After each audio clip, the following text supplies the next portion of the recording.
एक बार एक छोटी सी बच्ची हाथ में मिट्टी की गुल्लक लेकर के भागती हुई एक दवाइयों की दुकान पर गई। वो काफी देर तक वहां पर खड़ी रही, लेकिन दुकानदार का ध्यान उसकी तरफ नहीं गया क्योंकि और भी बहुत सारे लोग खड़े हुए थे। उसने दुकानदार को कई बार बुलाया, लेकिन वहां पर भीड़ इतनी थी कि दुकानदार का ध्यान उसकी तरफ गया ही नहीं। और फिर उस बच्ची को थोड़ा सा गुस्सा आया तो उसने अपनी मिट्टी की गुल्लक लेकर के वहीं काउंटर पर जोर से रख दी, जिसके बाद में जो दुकानदार था और जितने भी लोग खड़े थे वो सब उस बच्ची की तरफ देखने लग गए। और फिर उस दुकानदार ने उस बच्ची से पूछा, बेटे आपको क्या चाहिए? तो वो बड़े ही भोलेपन से बोली कि मुझे एक चमत्कार चाहिए।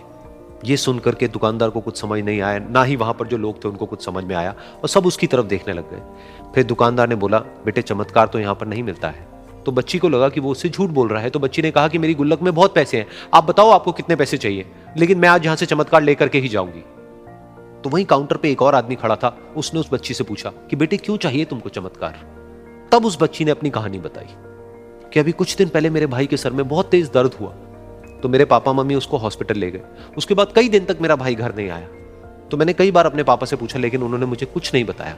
उन्होंने बार बार यही कहा कि वो आ जाएगा, वो कल आ जाएगा, वो कल आ जाएगा, लेकिन वो आ ही नहीं रहा था। तो मैंने देखा कि मम्मी रो रही है।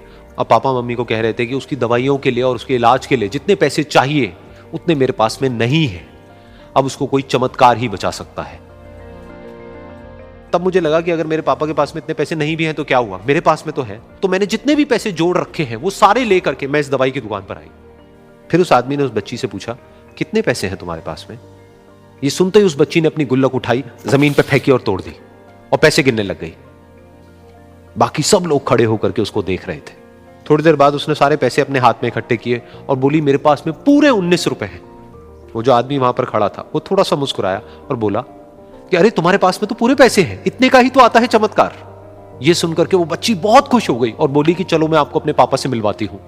बाद में पता लगा कि वो आदमी कोई आम आदमी नहीं था, बल्कि एक बहुत बड़ा न्यूरोसर्जन था, और उसने सिर्फ 19 रुपए में उसके भाई की सर्जरी करी और कुछ ही दिन बाद वो ठीक होकर के घर वापस आ गया। फिर कुछ दिन बाद वो बच्ची, उसका भाई, उसके पापा, उसकी मम्मी चारों एक साथ बैठे हुए थे और बात कर रहे थे। तो उसकी मम्मी ने उसके पापा से पूछा कि अब तो बता दो ये चमत्कार आपने किया कैसे?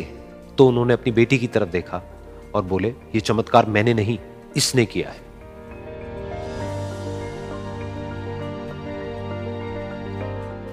तो यहां पर एक बहुत बड़ी बात है जो हम उस छोटी सी बच्ची से सीख सकते हैं कि जिंदगी में कभी कभी ऐसा होता है कि हमको कोई रास्ता नजर नहीं आ रहा होता है और हम लोग हिम्मत हार जाते हैं। तब हमारे अंदर एक बच्चा होता है जो कोशिश करने से कभी भी पीछे नहीं हटता है।